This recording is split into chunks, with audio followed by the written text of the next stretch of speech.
Everybody says the Pelicans are close. But how close are they really? Hey guys, welcome back to that video, man. Today, we're going to break down whether the Pelicans are truly close to being a top tier team or are they still missing something crucial. And look, this is a disclaimer. I'm not talking about this season. I already know the Pelicans are not good at basketball. However, seasons change. Off seasons could happen. Obviously, well, no, off seasons could happen. Off seasons will happen unless the earth ends. But that's hopefully never going to happen. But basketball has these off seasons, right? So we're gonna go over them, maybe compare the Pelicans to some teams, and we'll get on a roll. Let's go over the first thing. I want to break down the core of this team. Our three main players in our depth chart is Zion Williamson, Trey Murphy, and DeJounte Murray. Are they enough? Well, let's look at Zion's game. I think Zion could be the best player on a championship level team. However, you need to surround him with talent, which to the Pelicans' credit, they have. The talent's just not enough talent, Like, when you look at some of the teams that we'll get to later in the video, like the Nuggets or the Thunder, they have deep talent. The Pelicans don't have deep talent. They have talent. Every basketball team has some level of talent. Pelicans just don't have enough talent, in my opinion. Zion Williamson's main game is basically to be that paint beast, dominating the paint. Trey Murphy's game is deep threes. And DeJounte Murray, he's the point guard, which means he takes on contact, he makes the people around him better, and he goes to the rim on one-on-ones. He can shoot long-range threes. He can shoot the mid-ranges, all of that, which is fine. But are they enough? I mean, we've seen it this season. Now, to be fair, DeJounte missed the first, October, November, December. He missed the first 4 months of the season. So we didn't really get, and also to his credit, when he came back, the team got better. So everybody trying to say that the DeJounte Murray trade was awful, I don't think it is. Because if you look at the numbers, before DeJounte got here, don't get me wrong, I'm not saying the Pelicans are a great team. We're already eliminated from playoff contention, and we still got 10 games left or whatever. But DeJounte, when he got back on the court, we don't even have that. I mean, the season, I think, ends April, hold on. I think it's April 12th or 13th. So, yeah, the Pelicans only have, a few more games. Hold on, let me see. And we don't play another game till Thursday, so, yeah. Yeah, we play Thursday and Friday. Thursday, Friday, Sunday. So, yeah, we have 6 games left. So. Yeah. Anyways. But now, what's the missing piece, though? Do they need a true point guard, rim protector, consistent shooter? Well, in my opinion, we already got a true point guard in DeJounte Murray.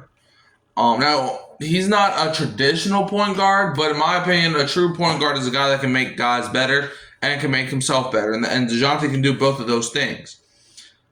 Like I said, when he got back on the court, the Pelicans got better. I think they have a winning record with DeJounte on the court, I think. Now, rim protector is interesting. Because if we look at the rim protectors now, it's Eve Missy, and what's his name? Zion. Those are our rim protectors. We could improve that game. I will say that. However, back on the point guard, honestly, now thinking about it, DeJounte could be more of a shooting guard, and we could get a true point guard, but I don't know. We'll talk about that later. But also, could they get a consistent shooter? Well, I think Trey Murphy is that consistent shooter. Okay, sometimes he doesn't be shooting as well as I want him to, but most of the time, he be hitting them. I mean, I think he has, what was it? I think he got over 200 3-pointers this season. I mean, that's pretty good, right? Now let's have like a playoff reality check. I'm going to compare the Pelicans to teams, to mainly two playoff teams that are currently in the playoffs right now. Denver Nuggets, right? They have Nikola Jokic, right? Big name. However, the Nuggets don't have elite talent. Okay? And they're kind of in the same boat with the Pelicans. And when Jokic missed that, what was it, 4 weeks? Like, something like that. You saw the impact it had. Nuggets don't have elite talent. Like, and even when they won the finals a couple years ago, they didn't have elite talent. They just had enough talent. And if the Pelicans can, do that, they're good. And like the Oklahoma City Thunder, they're another team where it's like they have a lot of talent, like so much talent on that Thunder team. But they got guys that are mainly for defense. They got guys like they have a lot of role players that are extremely good role players.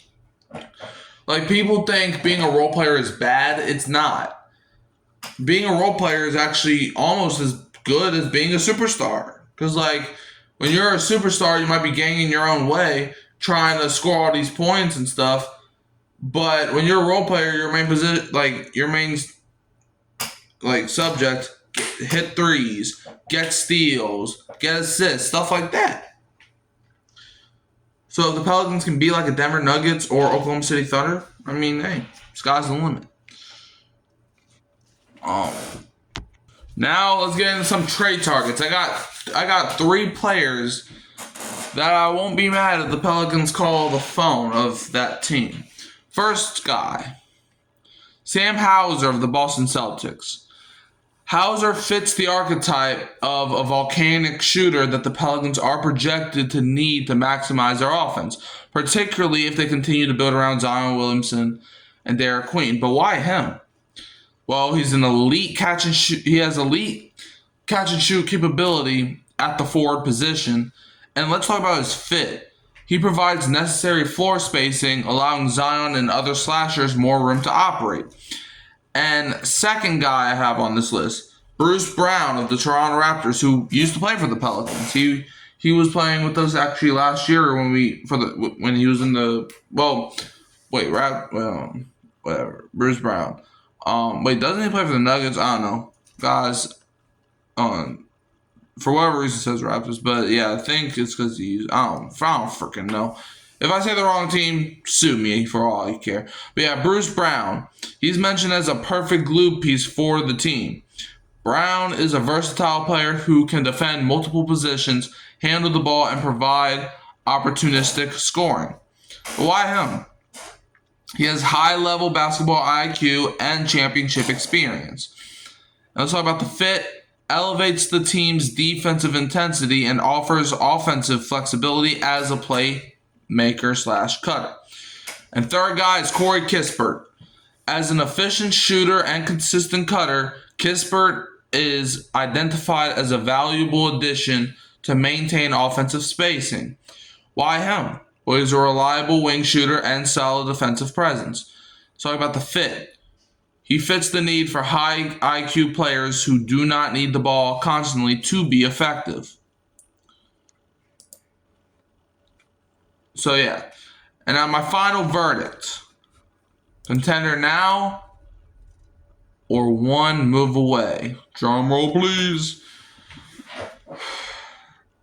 In my opinion, and y'all might call me crazy or delusional, but I think Pelicans are one move away. Okay, I don't think that they're a contender now, but I do think they are one move away. And hey, I made a video last night, kind of going over the moves that they could make this offseason. I do think they are one move away. Pelicans have talent. Like, you might look at the record and be like, y'all have what, 25, 26 wins?